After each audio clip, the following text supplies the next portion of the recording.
Hi guys, welcome once again. I'm Joshua and I'm Okpe. my You need to change beautiful this wife. intro. No, I don't change it. It's perfect. Old school type of stuff.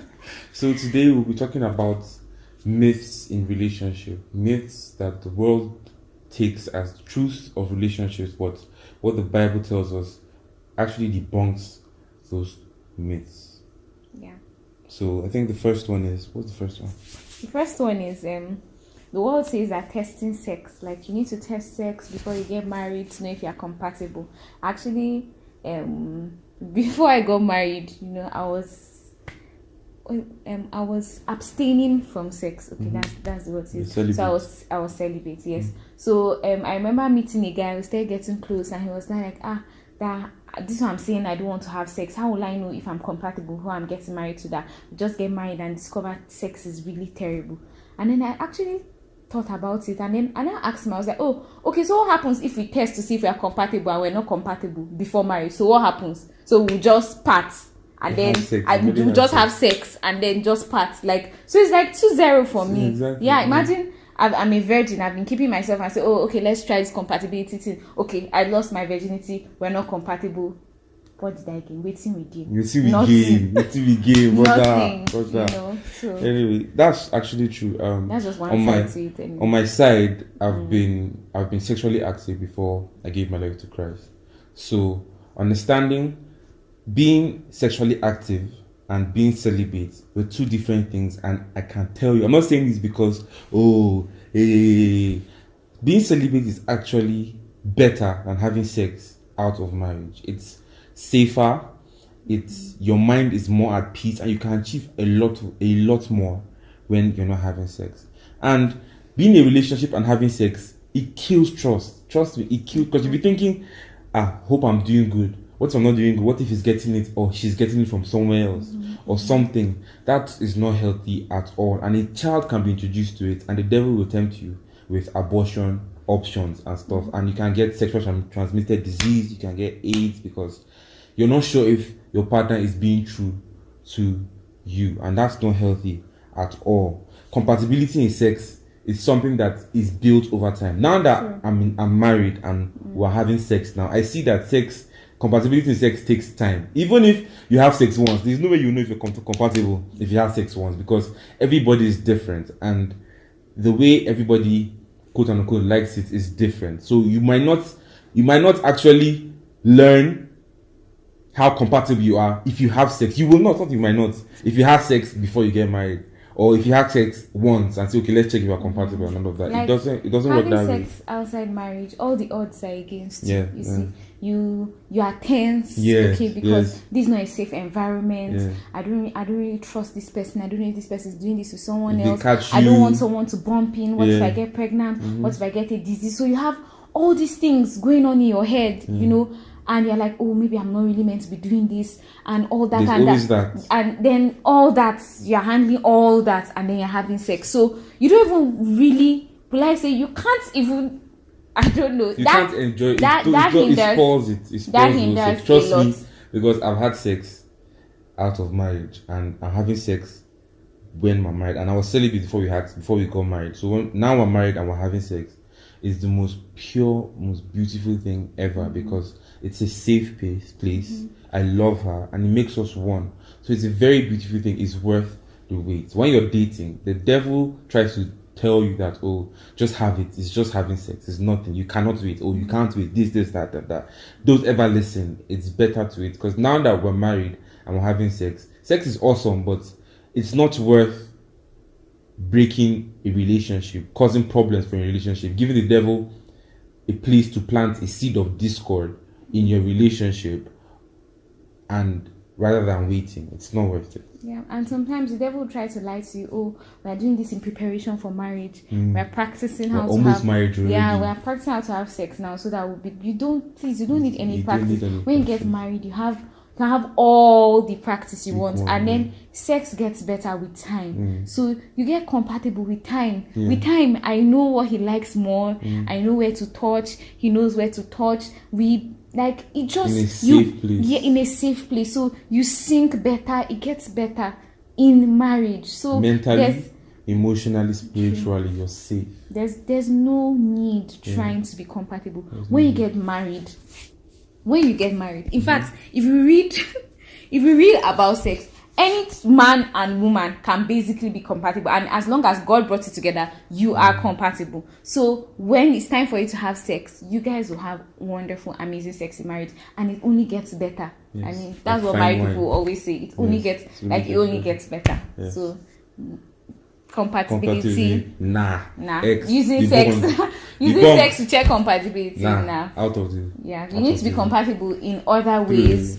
That's true. You need to be compatible in other ways, like intellectually compatible, spiritually compatible, like emotionally, that. Before sex hygiene. happens, yes. Those are the things you need to be. Those are the areas of compatibility you need to be focused on before you get married. And when you're having sex, when you're trying to find out if you're sexually compatible, you will not take note of these other compatibility areas, which are much more important because when you're married, you're not having sex all day, like always having sex. So if you're not compatible intellectually, you can't have good conversations in your marriage. If you're not compatible, I don't know, hygienically, I don't know, things like that. If you're not both clean, that you can maintain in each house, you're going to have a clustered house, and that's going to affect a lot. Focus on the important things focus on the important areas of compatibility while you are dating. Don't bother about compatibility in sex. If you're compatible spiritually and all these areas. So that's out of the way. The second myth, another myth, is love at first sight. Yeah. Gosh. As far as I'm concerned, I don't know. Somebody might want to slap me for this. I don't know. For turning up this table or for shaking this table. Whatever. But as far as I'm concerned, there's no love at first sight. There is attraction at first sight. Turn the table. But love, no, you can't.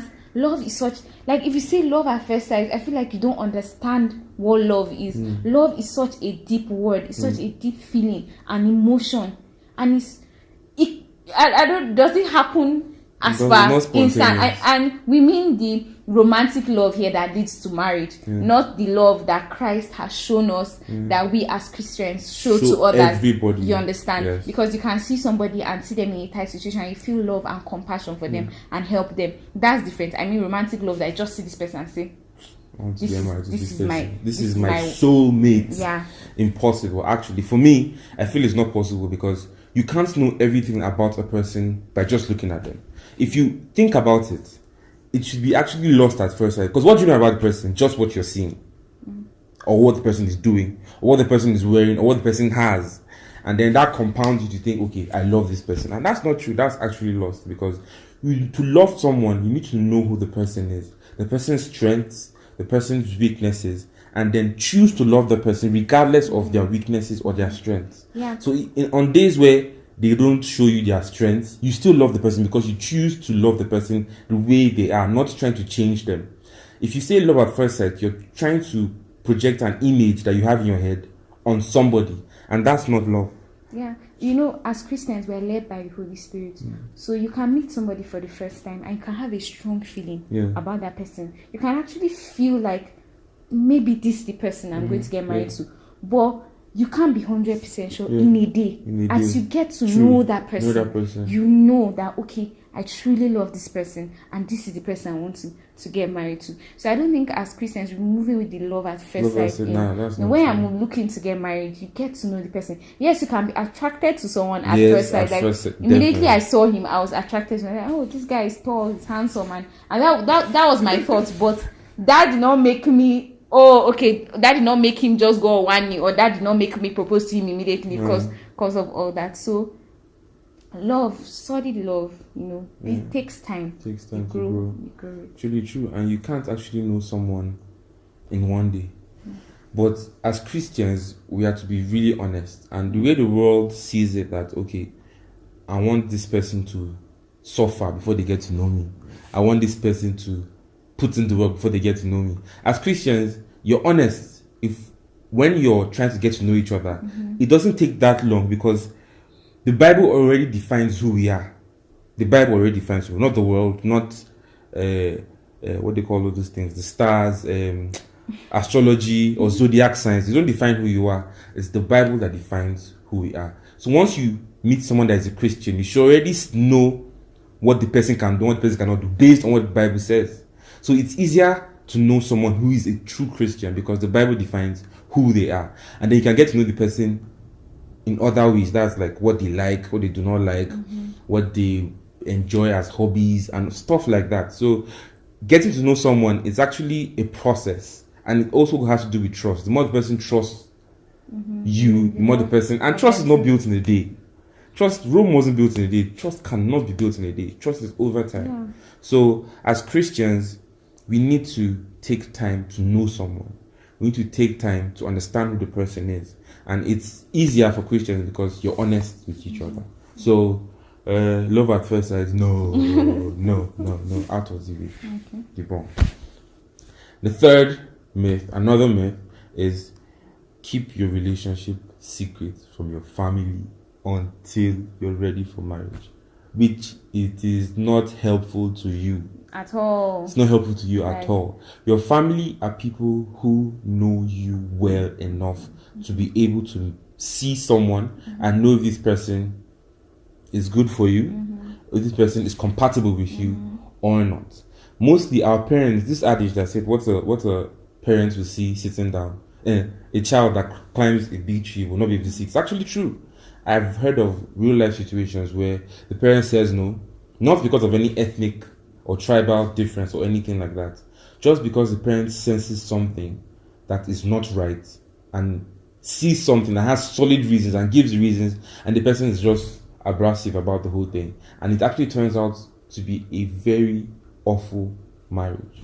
So you are supposed to build friendship before you even start the relationship, before you start courtship and then marriage. So in the face of building friendship, if you know that you want to marry this person, or this is someone I can marry, you can introduce the person to your parents as a friend, because at that point you are still friends. And when you introduce the person to your parents as a friend, which is what we did, he knew, my parents knew he was my friend, and his mom knew I was his friend. So from there, like, if my parents saw anything in him that wasn't good, or if they saw any danger signs in him while we're still friends, they would have told me, this guy is not good for so reasons, maybe spiritually he's not sound, we've noticed he exhibits this character, and I can sit down and think, and it will help me make my decision. So your parents are going to be part of your life when you get married. True. And this is Africa. This is not it's not America. This is Africa. You can't just show up and say, okay, I'm getting married. Like, your parents are going to be like, what? To who? You're not married.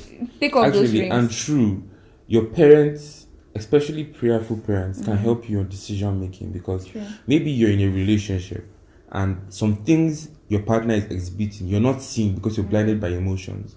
Your parents are not in the relationship. Your family, your brothers, your sisters, they are not in the relationship. And if you have honest friends also, they are not in the relationship, and they can see these things and they can talk to you about them in an honest manner, and it can help you on decision process also.